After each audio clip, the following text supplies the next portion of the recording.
I've driven airport runs before sunrise, hospital pickups after midnight, and now they're telling drivers the next car may not need us at all.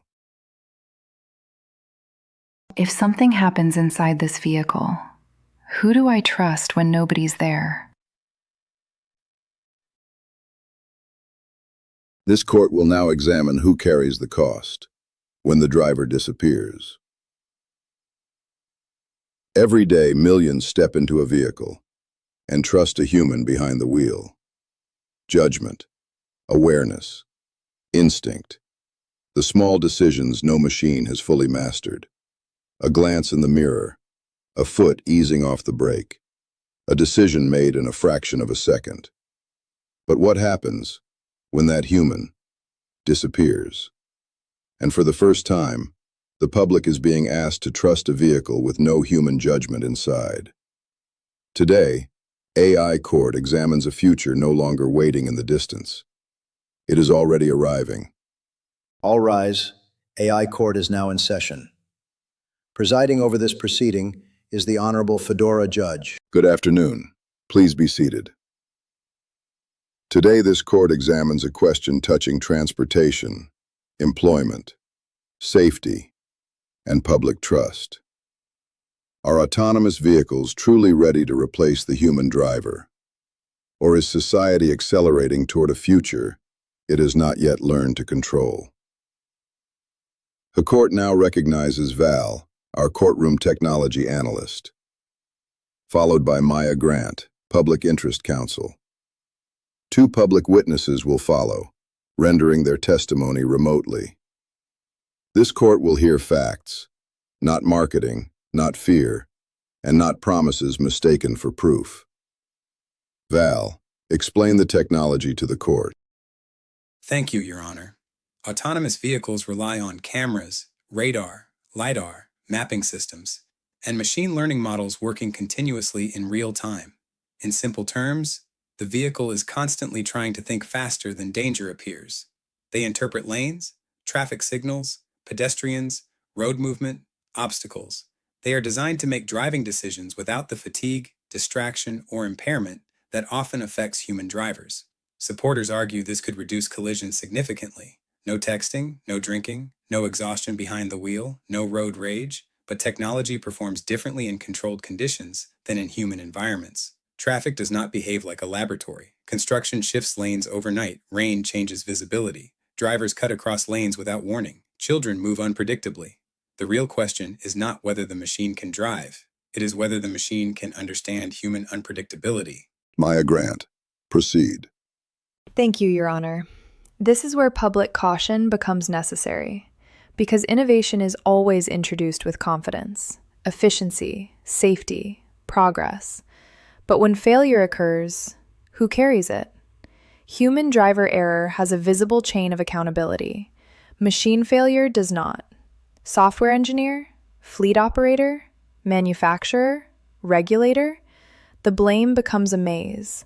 And while companies describe the future in polished language, the public often absorbs the risk first. When companies say the future is here, what they often mean is society will pay for the testing phase. Val, direct answer. Can the public reasonably trust a vehicle with no human judgment behind the wheel? Not completely. Not yet. And public skepticism is not irrational. A system does not become trustworthy simply because it is advanced. The strongest current systems perform well under many conditions, but edge cases remain dangerous. Unexpected police gestures, temporary lane closures, emergency vehicles approaching from unusual angles. Human drivers improvise instinctively. Machines still struggle with rare ambiguity. So progress exists, but certainty does not. Correct, Your Honor. The court now turns to our first public witness, rendering testimony remotely. State your name and profession. Darnell Brooks, rideshare driver. 8 years on the road and over 10,000 rideshare trips, Your Honor. Airport runs before sunrise, hospital pickups, late night returns downtown, storm traffic, school traffic. I've lived transportation when most people were asleep. Remember taxis? They owned the streets, reliable, predictable, a living people built families around. Then rideshare came, Uber, Lyft, and that whole system changed fast. Chicago still remembers taxis. New York still feels them. Houston, mostly airport memory now. And personally, Personally, rent, insurance, car payment, groceries, my child's shoes, prescription refills. When your income depends on that wheel, disruption does not sound exciting. It sounds expensive. the court now calls its second public witness, also rendering testimony remotely. State your name and profession. Elena Carter, Office Administrator, Daily Rideshare Passenger. I use rideshare constantly. Work, appointments, dinner, airport trips. So yes, convenience matters. Lower cost matters too. And I understand why autonomous systems sound attractive. No distracted driver, no road rage, no texting at red lights. But then reality hits. If something goes wrong inside that vehicle, who answers? Who explains? Who helps if there is panic, or an emergency, or a sudden breakdown? And maybe bigger than that, every driver I meet is carrying real life, bills, children, medical costs, family pressure. Those jobs do not disappear quietly. They disappear through households. Val, your response. Every transportation shift has disrupted labor. Horse transport gave way to rail. Rail gave way to automobiles.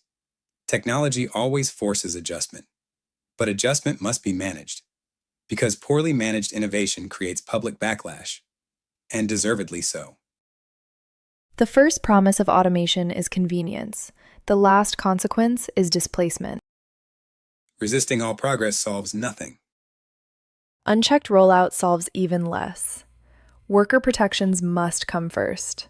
Clear accountability must come first. Public trust must be earned, not assumed.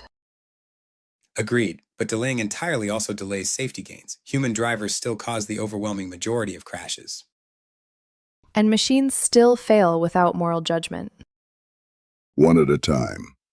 This court will not confuse confidence with readiness. Continue carefully. Mr. Brooks, what must the public understand now, not later?